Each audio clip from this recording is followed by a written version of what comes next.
I'm Luke. I'd just like to thank you guys for being here, being through all this, especially how tempting the food may look. Here's my speech. Why I came back. A question that I've always wondered about, especially being a returning student from last year. Not to regret or anything similar, but to recall what driving force had led me here, what inspired me to continue this adventure.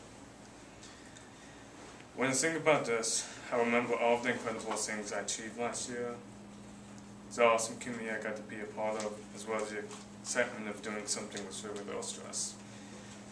However, I remember something else from this expedition. And that was the experiences I opted out of and the memories that I avoided with. That's the main reason why I came back to enjoy as much of this trip as I could, was yet another awesome family of friends. This is why I stayed, and this is why I stand where I am now. Reviewing what I've experienced this trip, there's so much more that I've realized both globally and personally. From concepts ranging from how valuable the time we have is, to the importance of participating in your community or other communities. How you shouldn't wait your whole high school life just to learn how to do something in college, such as how to play guitar, know a topic like ecology, or make great friends in the community. No matter how little we may have done within a specific time period of this trip, there's been knowledge wherever I go. Through this expedition, I've seen so much of Appalachia, and I never saw it was anything like this. Prior to this trip, I came here and I pictured everything out of being like the DC suburbs I grew up around in, or the rural fields I saw in New England last year. Although some areas were similar, I never anticipated how large of an issue coal mining had on the region. Not only did I learn about the impact it had on the environment, but the health concerns it brought with it. I didn't know how to react when I heard the NPR piece about a man in his 40s who suffered from black lung symptoms such as heavy breathing, and he couldn't go exercising or even hold his 2-year-old child. It's hard for me to also think about the families suffering from poverty and having one of them risk their lives just to provide for his or her family. How even if they can provide for the family and escape from poverty, how the aftermath from mining may affect their health their entire lives. Other experiences I've seen include the music commonly played throughout this area, memorials to astonishing murals, as well as the information and history I never heard back in traditional school. Not only has all of these experiences made this expedition incredible to participate in, but more challenging to depart from.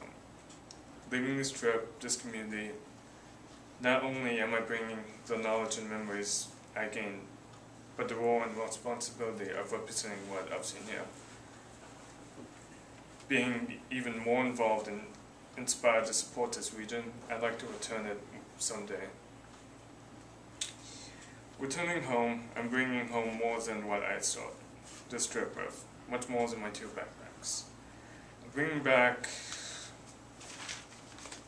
the confidence I've gained from even the smallest things, whether it's being an artist, a mentor, a philosopher, musician, or just a close friend.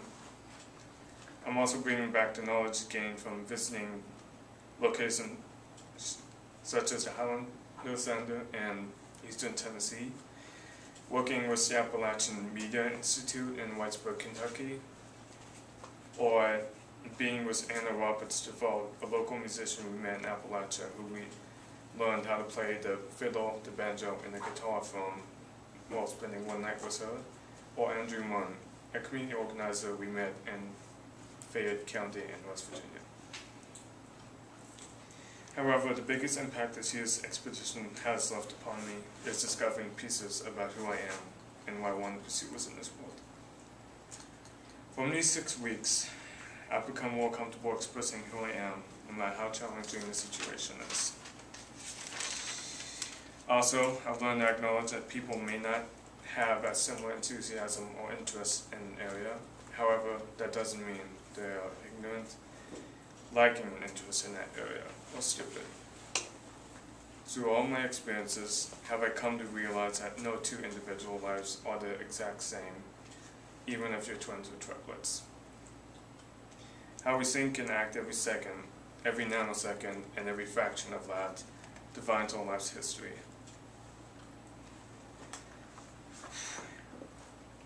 When we learn things, act upon things directly, or even discuss things with a small group, we are creating the pieces and stories of our history. I realize that we try so hard to feel equivalent to others, or to be the perfect individual we all dream of. But how often do we take a moment, stop, and think about our lives, and think about how perfect they are just the way they are at times? There are areas we may appreciate about being gifted with, and areas other individuals may agree with us and respect us for.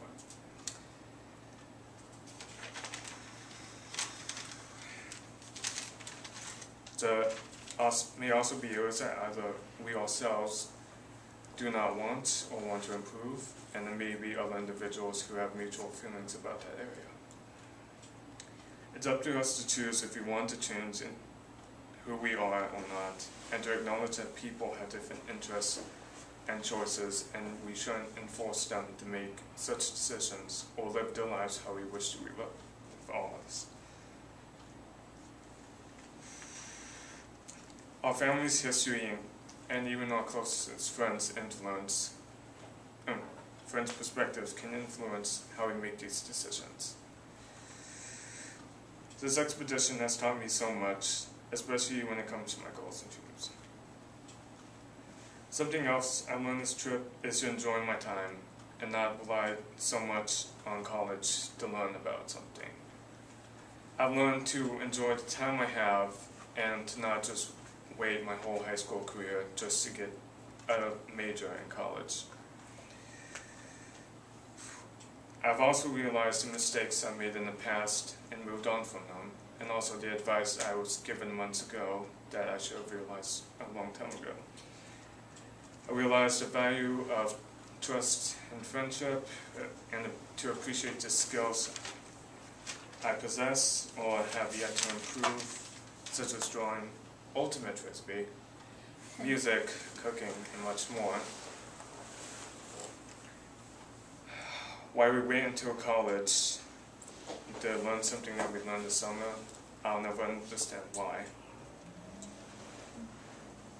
And is it because we don't know how great the knowledge right in front of us is, or is it because we think college is the best method, or only method we have at learning something?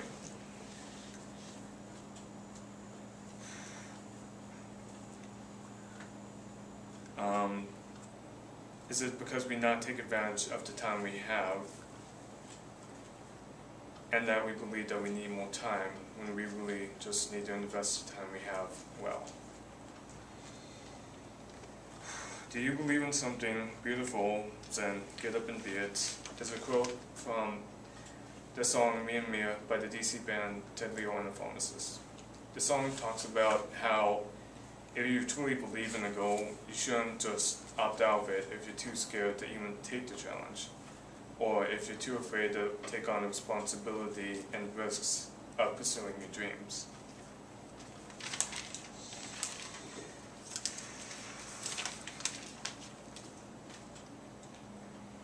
Listening to the messages in these songs and hearing the perspectives from the people we've met this trip has inspired me to take this information and take advantage of my youth and capabilities. Possessing all of this knowledge, experience, trust, love, and inspiration has never felt this unbelievable. And now I know what I want to pursue, but where will I go?